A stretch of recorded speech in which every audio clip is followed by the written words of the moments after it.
From the historic city of Biya, the archbishops and bishops of Cameroon during their 48th annual seminar delivered a hard-hitting communique addressing the socio-economic turmoil plaguing the nation. While many had hoped that the bishops would outrightly call for President Biya not to run again at the age of 92 when elections take place in Cameroon, the prelates chose a different approach. They addressed the failings of the country under Biya's leadership to pass on their message. Their statement was a combination of spiritual reflection and sharp critique. As such, the bishops did not mince words. The want of a nation on the brink of collapse due to corruption, mismanagement, and rising inequalities. 65 years after independence, Cameroon faces critical hurdles, some of which the bishops address. The standouts are a fragile economy marked by growing social inequality and an overburdened tax system, poor infrastructure and limited access to basic needs like clean water, education and healthcare, persistent insecurity in the northwest, southwest, and the far north regions of the country. Through these issues, the bishops acknowledged the growing cries of despair from Cameroonians struggling with poverty, insecurity, and despair, a situation they called anxieties transformed into cries of misery.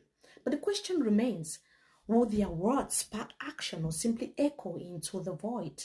Now, I'll break down the bishop's message into 5 sections, at the end of which you all will decide whether their words can translate into action. The first is corruption and accountability. Perhaps the bishop's most damning critique was reserved for corruption, a cancer they claimed has crept into every sector of the country. In today's communique, they revisited their warnings from 1990, where they denounced what they call the structures of sin, enabling corruption and embezzlement.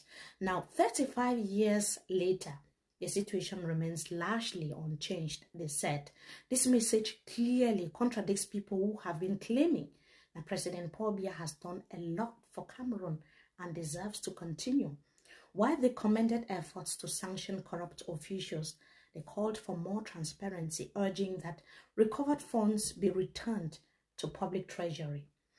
What really stood out, however, was that bishops cited law number 003/2006 of 25th April 2006, which requires all Cameroonians who assume important responsibilities in the service of the nation to declare their assets. Can you imagine a country or a Cameroon where President Biya and all members of his government have declared their assets? We've never seen that happen in Cameroon, right? Now, the second is the lingering crisis in the Anglophone regions.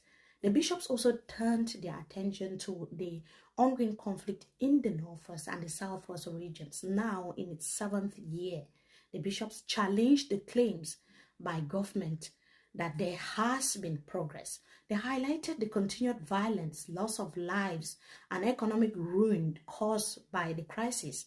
Ghost town operations, guerrilla warfare, and the lingering scars of division have left many asking, who really benefits from prolonging this war? This is a question that many Cameroonians have been asking, as it appears as though both separatists and members of the government are now on the same side, fighting against the ordinary masses, ordinary population. They called for humility and dialogue among the political class, emphasizing that true peace can only emerge from reconciliation, not graveyards. The third is a call to leadership and citizen responsibility. In their communique, the bishops challenged public officials to rise to the occasion. They called for efficient public services, the promotion of education and youth employment, and an end to the exploitation of natural resources by questionable agreements. But they did not stop there. They also turned the spotlight on citizens, reminding Cameroonians that they too bear responsibility for the country's plight. As they put it, I quote, "We are not just victims of the crisis, we are also its causes and agents." Citing President Biya's New Year message, the bishops reminded that he acknowledged the failings of his government. A clear example is the issues of roads. The bishops asked the question, I'll try to quote them, how can we explain that the year 2024 ended with only 446 kilometers of asphalted roads and 228 kilometers of rehabilitated roads. You know, when figures are involved, it becomes a little bit tricky. Now, the fourth is call to action. Citing Pope Francis and St. Paul, the bishops called on Cameroonians to embrace hope, not a fleeting optimism, but a radical hope rooted in personal conversion and collective responsibility. They emphasized the need for unity, reconciliation, and justice, yet they also made it clear that hope without action is meaningless. They denounced the staggering rates of youth unemployment and widening wealth gap. That is a message that was kept coming over and over again.